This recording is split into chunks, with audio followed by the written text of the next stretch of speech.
Hello friends, beat forest officer പരീക്ഷ എഴുതുന്ന കൂട്ടുകാർക്ക് വേണ്ടിയുള്ള സ്പെഷ്യൽ ടോപ്പിക്സിൻ്റെ രണ്ടാമത്തെ മോഡൽ ക്വസ്റ്റ്യൻസ് ആണ് നമ്മൾ ഇന്നത്തെ ക്ലാസ്സിലൂടെ ഡിസ്കസ് ചെയ്യാൻ പോകുന്നത്.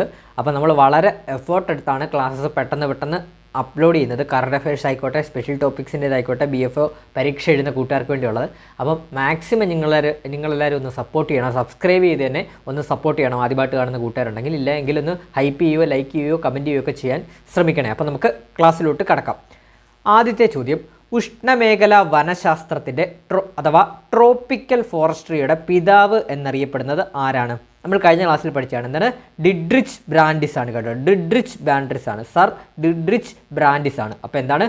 ഉഷ്ണമേഖലാ വനശാസ്ത്രത്തിൻ്റെ അഥവാ ട്രോപ്പിക്കൽ ഫോറസ്ട്രിയുടെ പിതാവ് എന്നറിയപ്പെടുന്നത് ആരാണ്? ഡിഡ്രിച്ച് ബ്രാൻഡിസ് ആണ്. ഡിഡ്രിച്ച് ബ്രാൻഡിസ് ആണ്. അടുത്ത ചോദ്യം നോക്കാം. കേരളത്തിലെ ആദ്യ ദേശീയ ഉദ്യാനം ഏതാണ് എന്നുള്ളതാണ്. നമുക്കെല്ലാവർക്കും അറിയാം, ഇരവികുളം നാഷണൽ പാർക്കാണ് അഥവാ ഇരവികുളം ദേശീയോദ്യാനമാണ്. അപ്പോൾ പഠിച്ചു വെച്ചോളൂ, പരീക്ഷയ്ക്ക് ചോദിക്കാൻ സാധ്യതയുണ്ട്. അപ്പോൾ കേരളത്തിലെ ആദ്യ ദേശീയോദ്യാനം ഏതാണ്? ഇരവികുളം ദേശീയോദ്യാനം. എല്ലാവർക്കും അറിയാവുന്ന കാര്യമാണ്. അടുത്ത ചോദ്യം നോക്കാം. കേരളത്തിൽ അവസാനമായി നിലവിൽ വന്ന വന്യജീവി സങ്കേതം ഏതാണ്? കേരളത്തിൽ അവസാനമായി നിലവിൽ വന്ന വന്യജീവി സങ്കേതം ഏതാണ്? നമ്മൾ കഴിഞ്ഞ ക്ലാസ്സിൽ ഡിസ്കസ് ചെയ്തതാണ്. ഏതാണ്? ഓപ്ഷൻ എ, കരിമ്പുഴ വന്യജീവി സങ്കേതം 2019. അപ്പോൾ കരിമ്പുഴ വന്യജീവി സങ്കേതമാണ് കേരളത്തിൽ അവസാനമായി നിലവിൽ വന്ന വന്യജീവി സങ്കേതം. അടുത്ത ചോദ്യം, ഇന്ത്യയിൽ ആദ്യമായി പേപ്പർ വ്യവസായം ആരംഭിച്ചത് ഏത് സംസ്ഥാനത്താണെന്നാണ് ചോദിച്ചത്. അത് പശ്ചിമ ബംഗാളിലാണ് കേട്ടോ. പഠിച്ചു വെച്ചോളൂ, പശ്ചിമ ബംഗാൾ. പരീക്ഷയ്ക്ക് ചോദിക്കാം, ഇന്ത്യയിൽ ആദ്യമായി പേപ്പർ വ്യവസായം ആരംഭിച്ച സംസ്ഥാനം ഏതാണ്? പശ്ചിമ ബംഗാളാണ്. പശ്ചിമ ബംഗാൾ. അടുത്ത ചോദ്യം നോക്കാം. ഇന്ത്യൻ ഫോറസ്റ്റ് റിപ്പോർട്ട് തയ്യാറാക്കുന്നത് ആരാണെന്ന്? ഇന്ത്യയിൽ ഫോറസ്റ്റ് റിപ്പോർട്ട് തയ്യാറാക്കുന്നത് ഏത് സംഘടന ആണ് എന്നുള്ളതാണ് ചോദിച്ചിരിക്കുന്നത്. ഏത് സംഘടനയാണ് ഇന്ത്യയിൽ ഫോറസ്റ്റ് റിപ്പോർട്ട് തയ്യാറാക്കുന്നത്? Forest survey of India. Forest survey of India ആണ് ഫോറസ്റ്റ് റിപ്പോർട്ട് ഇന്ത്യയിൽ തയ്യാറാക്കുന്നത്. അപ്പോൾ പഠിച്ചു വെച്ചോളൂ, പരീക്ഷയ്ക്ക് ഉറപ്പായിട്ടും ചോദിക്കാൻ ചാൻസ് ഉള്ള ഒരു ചോദ്യം കൂടിയാണ്. അപ്പോൾ പഠിച്ചു വെച്ചോളൂ, ഇന്ത്യയിൽ ഫോറസ്റ്റ് റിപ്പോർട്ട് തയ്യാറാക്കുന്നത് ഏത് സംഘടനയാണ്? Forest survey of India. Forest survey of India. അപ്പോൾ ഫോറസ്റ്റ് സർവേ ഓഫ് ഇന്ത്യയുടെ ആസ്ഥാനം ഏതാണ്? നമ്മൾ BFOയുടെ സ്പെഷ്യൽ ടോപ്പിക്സുമായിട്ട് ബന്ധപ്പെട്ട ക്ലാസ്സിൽ പ്രധാനപ്പെട്ട സംഘടനകളും ആസ്ഥാനങ്ങളും പഠിപ്പിക്കുകയാണ്. അപ്പോൾ ആ ക്ലാസ് കണ്ടിട്ടുള്ള കൂട്ടുകാരൊന്ന് കമൻറ്റ് ചെയ്യുക. ഫോറസ്റ്റ് സർവേ ഓഫ് ഇന്ത്യയുടെ ആസ്ഥാനം എവിടെയാണ് എന്നുള്ളതൊന്ന് കമൻറ്റ് ചെയ്യുക. അടുത്ത ചോദ്യം നോക്കാം. Operation Olivia. ഓപ്പറേഷൻ ഒലീവിയ ഏത് ജീവിയുടെ സംരക്ഷണാർത്ഥം ആരംഭിച്ച പദ്ധതിയാണ് കേട്ടോ. അപ്പോൾ ഓപ്പറേഷൻ ടൈഗർ, ഓപ്പറേഷൻ എലിഫൻ്റ് എന്ന് തുടങ്ങി അതുപോലത്തെ ഒരു ഓപ്പറേഷനാണ് ഓപ്പറേഷൻ ഒലീവിയ. അപ്പോൾ ഓപ്പറേഷൻ ഒലീവിയ എന്ന് പറയുന്നത് ഏത് ജീവിയുടെ സംരക്ഷണാർത്ഥം ആരംഭിച്ച പദ്ധതിയാണെന്നാണ് ഈ ഒരു ക്വസ്റ്റ്യൻ ചോദിച്ചിരിക്കുന്നത്. ഏതാണ്? ഓപ്ഷൻ ബി ആണ്, കടലാമയാണ്. PYക്ക് ചോദിച്ചതാണ്. പഠിച്ചു വെച്ചോളൂ, ചോദിക്കാൻ സാധ്യതയുള്ളതുമാണ്. ഇനിയും റിപ്പീറ്റ് ചോദിക്കാൻ സാധ്യതയുള്ളതാണ്. അപ്പോൾ പഠിച്ചു വെച്ചോളൂ, ഓപ്പറേഷൻ ഒലീവിയ. ഓപ്പറേഷൻ ഒലീവിയ ഏത് ജീവിയുടെ സംരക്ഷണാർത്ഥം ആരംഭിച്ച പദ്ധതിയാണ്? കടലാമയുടെ. കടലാമ. അടുത്ത ചോദ്യം, വനം പരിപാലിക്കുന്ന ശാസ്ത്രശാഖ ഏതാണ്? വനം പരിപാലിക്കുന്ന ശാസ്ത്രശാഖ ഏതാണ്? നമുക്ക് എല്ലാവർക്കും അറിയുന്നതാണ്, സിൽവി കൾച്ചറാണ് കേട്ടോ. സിൽവി കൾച്ചറാണ്. ഓപ്ഷൻ എ, സിൽവി കൾച്ചറാണ്. അപ്പോൾ വനം പരിപാലിക്കുന്ന ശാസ്ത്രശാഖ ഏതാണ്? സിൽവി കൾച്ചറാണ്. Silviculture. അപ്പോൾ അടുത്ത ചോദ്യത്തിലോട്ട് പോവാം. അപ്പോൾ നമ്മുടെ ക്ലാസ് കാണുന്ന കൂട്ടുകാരുണ്ടെങ്കിൽ ആദ്യമായിട്ട് കാണുന്ന കൂട്ടുകാരുണ്ടെങ്കിൽ ഒന്ന് സബ്സ്ക്രൈബ് ചെയ്ത് സപ്പോർട്ട് ചെയ്യണേ. അപ്പോൾ ഇതൊരു റിവിഷൻ പോലാണ് നിങ്ങൾക്ക് ഈ ക്വസ്റ്റ്യൻസ് ഒക്കെ നിങ്ങളുടെ മുമ്പിൽ ഇടുന്നത്. അപ്പോൾ ഓൾറെഡി നിങ്ങൾ പഠിച്ചിട്ടിരിക്കുമ്പോൾ റിവിഷൻ പോലെ നിങ്ങൾക്ക് പരീക്ഷയ്ക്ക് ഒന്നുകൂടെ റിവൈസ് ചെയ്യത്തക്ക രീതിയിലുള്ള മോഡൽ ക്വസ്റ്റ്യൻസ് ആണ് നമ്മൾ ഡിസ്കസ് ചെയ്യുന്നത് കേട്ടോ. അപ്പോൾ എട്ടാമത്തെ ചോദ്യം, വന്യജീവി സംരക്ഷണ നിയമം നിലവിൽ വന്നത് എന്നാണ്? വന്യജീവി സംരക്ഷണ നിയമം നിലവിൽ വന്നത് എന്നാണ്? 1972 ഓപ്ഷൻ സി, 1972 ആൻസർ ആയിട്ട് വരുന്നത്. അപ്പം വന്യജീവി സംരക്ഷണ നിയമം നിലവിൽ വന്നത് ഏത് വർഷമാണ്? 1972. അടുത്ത ചോദ്യം നോക്കാം. എല്ലാ വർഷവും ഫ്ലെമിംഗോ ഉത്സവം അഥവാ ഫ്ലെമിംഗോ ഫെസ്റ്റിവലാണ്. ഫ്ലെമിംഗോ ഉത്സവം നടക്കുന്ന സംസ്ഥാനം ഏതാണെന്നാണ്? എല്ലാ വർഷവും ഫ്ലെമിംഗോ ഉത്സവം നടക്കുന്ന സംസ്ഥാനം ഏതാണെന്നാണ് ചോദിച്ചിരിക്കുന്നത്. അതിൻ്റെ ആൻസർ ഓപ്ഷൻ ബി, ആന്ധ്രാപ്രദേശിലാണ്. അപ്പോൾ പഠിച്ചു വെച്ചോളൂ, ആന്ധ്രാപ്രദേശിലാണ് ഫ്ലെമിംഗോ ഉത്സവം നടക്കുന്നത്. ആന്ധ്രാപ്രദേശിലാണ് ഫ്ലെമിംഗോ ഉത്സവം എല്ലാ വർഷവും നടക്കുന്നത്. അടുത്ത ചോദ്യം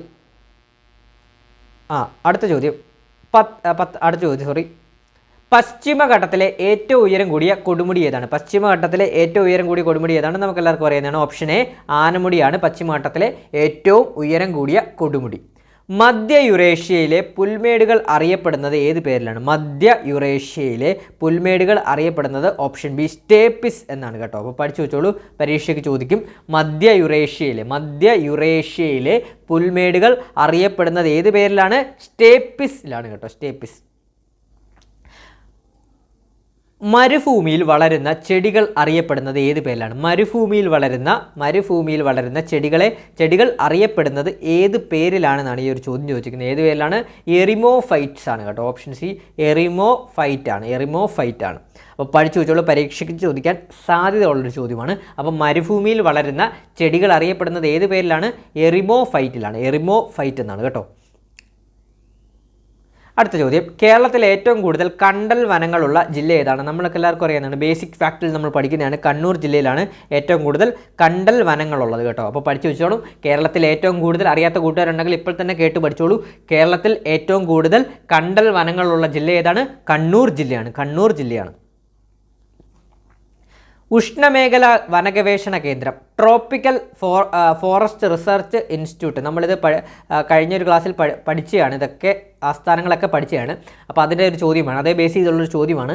ഉഷ്ണമേഖല വനഗവേഷണ കേന്ദ്രം ട്രോപ്പിക്കൽ ഫോറസ്റ്റ് റിസർച്ച് ഇൻസ്റ്റിറ്റ്യൂട്ട് സ്ഥിതി ചെയ്യുന്നത് എവിടെ ആണെന്നാണ് ചോദിക്കുന്നത്. എവിടെയാണ്? നമ്മൾ പഠിച്ചതാണ്, ജബൽപൂരിലാണ് കേട്ടോ, ജബൽപൂർ. അപ്പോൾ പഠിച്ചു വെച്ചോളൂ, ഉഷ്ണമേഖല വനഗവേഷണ കേന്ദ്രം അഥവാ ട്രോപ്പിക്കൽ ഫോറസ്റ്റ് റിസർച്ച് ഇൻസ്റ്റിറ്റ്യൂട്ട് സ്ഥിതി ചെയ്യുന്നത് എവിടെയാണ്? ജബൽപൂരിലാണ്.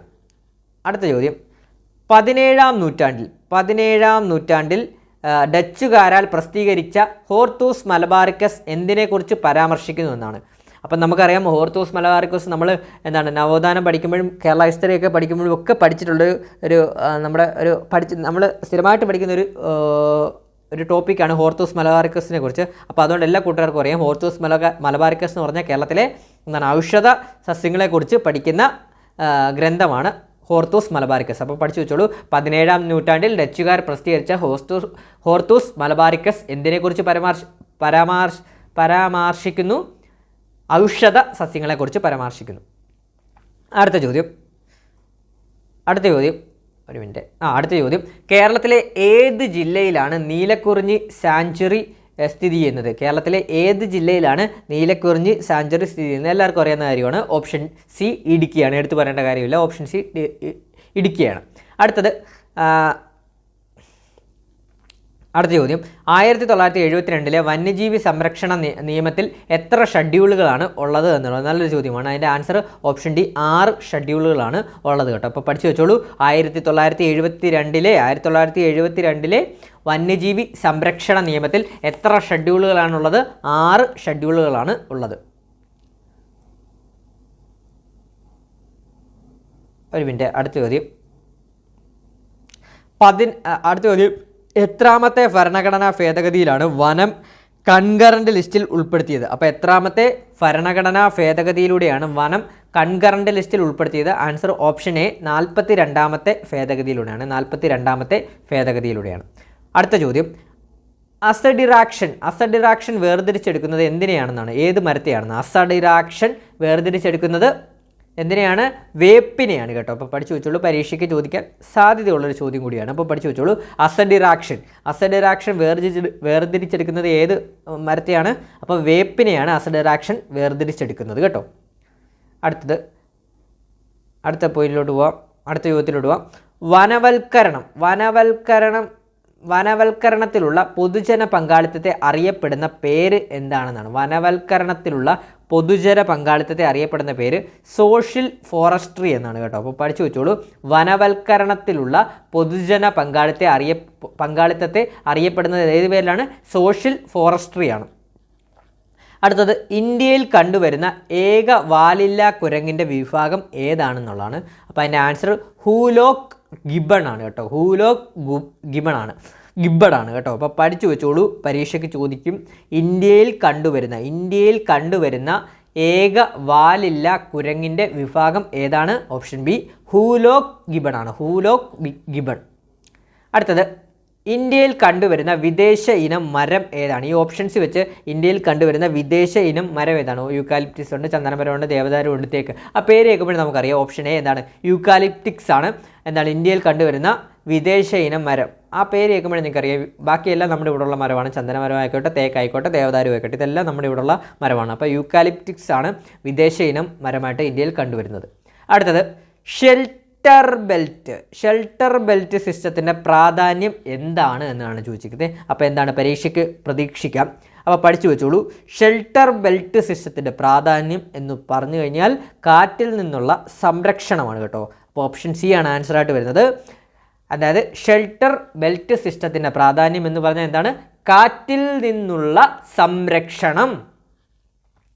അടുത്തത് ക്യോട്ടോ ഉടമ്പടി എന്തുമായി ബന്ധപ്പെട്ടിരിക്കുന്നു? ക്യോട്ടോ ഉടമ്പടി എന്തുമായിട്ട് ബന്ധപ്പെട്ടിരിക്കുന്നു നമുക്ക് എല്ലാവർക്കും അറിയാനാണ്. നമ്മൾ ഓൾറെഡി പഠിച്ചിട്ടുള്ളതുമാണ്. എന്താണ്? ഓപ്ഷൻ ഡി, കാലാവസ്ഥാ വ്യതിയാനത്തെക്കുറിച്ചുള്ള ഉടമ്പടിയാണ് ക്യോട്ടോ ഉടമ്പടി എന്ന് പറയുന്നത്. അടുത്തത് 1952 വനനയം പ്രകാരം നിലവിലുണ്ടായിരിക്കേണ്ടത് എത്ര ശതമാനം വനമാണ് എന്നുള്ളതാണ് ഇവിടുത്തെ ക്വസ്റ്റ്യനായിട്ട് ചോദിച്ചിട്ടുള്ളത്.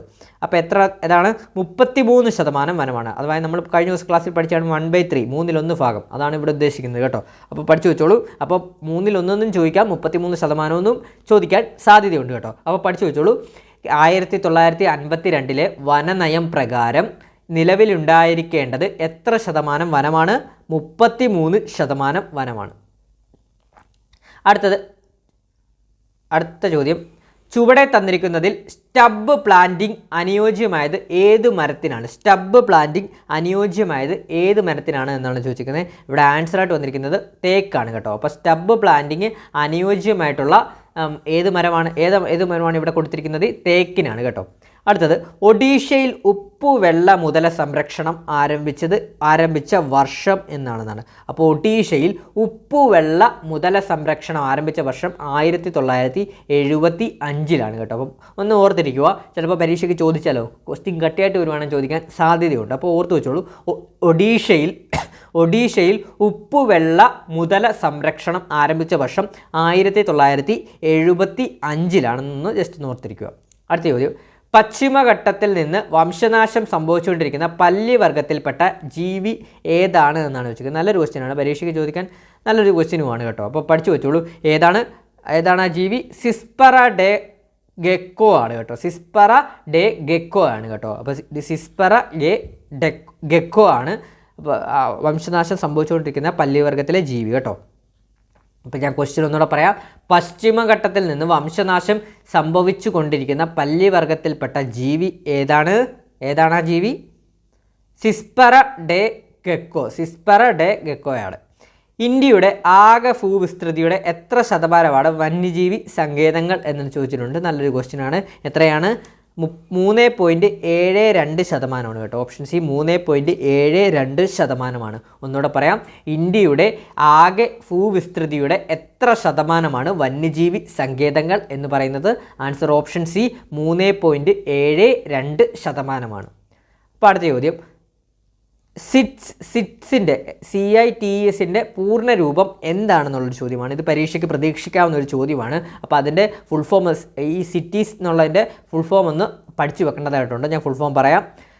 Convention on international trade in endangered species of wild ഫോണ ആൻഡ് ഫ്ലോറ കേട്ടോ. അപ്പോൾ പഠിച്ചു വെച്ചോളൂ.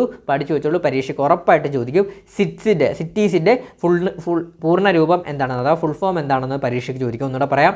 സിറ്റീസിൻ്റെ പൂർണ്ണ രൂപം എന്ന് പറഞ്ഞാൽ convention on international trade in endangered species of wild fauna and flora എന്നുള്ളതാണ് ഇതിൻ്റെ മുഴുവൻ പൂർണ്ണ രൂപമായിട്ട് വരുന്നത് കേട്ടോ. അപ്പോൾ ഇത്രയുമാണ് നമ്മുടെ ഒരു മോഡൽ ക്വസ്റ്റ്യൻ, രണ്ടാമത്തെ മോഡൽ ക്വസ്റ്റ്യൻ ആയിട്ട് വന്നത്. ഇനിയും ഒരു മോഡൽ ക്വസ്റ്റ്യൻ കൂടെ നിങ്ങൾക്ക് മുമ്പിൽ നമ്മൾ അവതരിപ്പിക്കുന്നുണ്ട്. അപ്പോൾ ചാനൽ മാക്സിമം എല്ലാ കൂട്ടുകാരും ആദ്യമായിട്ട് കാണുന്നവരുണ്ട് ആരെങ്കിലും ഉണ്ടെങ്കിൽ ഒന്ന് സബ്സ്ക്രൈബ് ചെയ്ത് തന്നെ ചാനൽ ഒന്ന് വെക്കുക. അതുപോലെ തന്നെ ബെല്ലൈക്കൺ അമർത്തി കഴിഞ്ഞാൽ നമ്മൾ അപ്ലോഡ് ചെയ്യുന്നതിനനുസരിച്ച് പെട്ടെന്ന് നോട്ടിഫിക്കേഷൻ നിങ്ങൾക്ക് മുമ്പിൽ എത്തുന്നതാണ്. വീഡിയോ ക്ലാസ് ഇഷ്ടപ്പെട്ടാൽ ലൈക്ക് ചെയ്യുക, അഭിപ്രായങ്ങൾ കമൻറ്റ് ചെയ്യുക, ബാക്കിയുള്ള കൂട്ടുകാർക്കൂടെ ഒന്ന് ഷെയർ ചെയ്ത് കൊടുക്കാൻ കഴിഞ്ഞില്ല എങ്കിൽ ഒന്ന് ഹൈപ്പ് ചെയ്യാനൊന്നും മറക്കരുത്. ഹൈപ്പ് ചെയ്ത് കഴിഞ്ഞാൽ യൂട്യൂബ് തന്നെ റെക്കമെൻഡേഷൻ ചെയ്യുന്നതാണ് ബാക്കിയുള്ള കൂട്ടുകാർക്കൂടെ. അപ്പോൾ അതൊന്ന് ചെയ്യുക. നമുക്ക് ചെയ്യുന്ന ഒരു വലിയൊരു സപ്പോർട്ട് കൂടിയായിരിക്കും അത്. അപ്പോൾ മാക്സിമം ഒന്ന് സപ്പോർട്ട് ചെയ്യുക. നിങ്ങളുടെ സപ്പോർട്ടിനനുസരിച്ച് തന്നെ പെട്ടെന്ന് തന്നെ അടുത്ത ക്ലാസ്സുകളൊക്കെ നമ്മൾ ഇടുന്നതാണ്. അടുത്ത സ്പെഷ്യൽ ടോപ്പിക്സിന് മോഡൽ ക്വസ്റ്റ്യൻസ് പേപ്പർ നമ്മൾ തയ്യാറാക്കി വെച്ചിട്ടുണ്ട്. അപ്പം അതുകൂടെ നമ്മൾ ഉടനെ നിങ്ങൾക്ക് മുമ്പിൽ അവതരിപ്പിക്കുന്നതാണ്. അപ്പോൾ മാക്സിമം നമ്മളൊന്ന്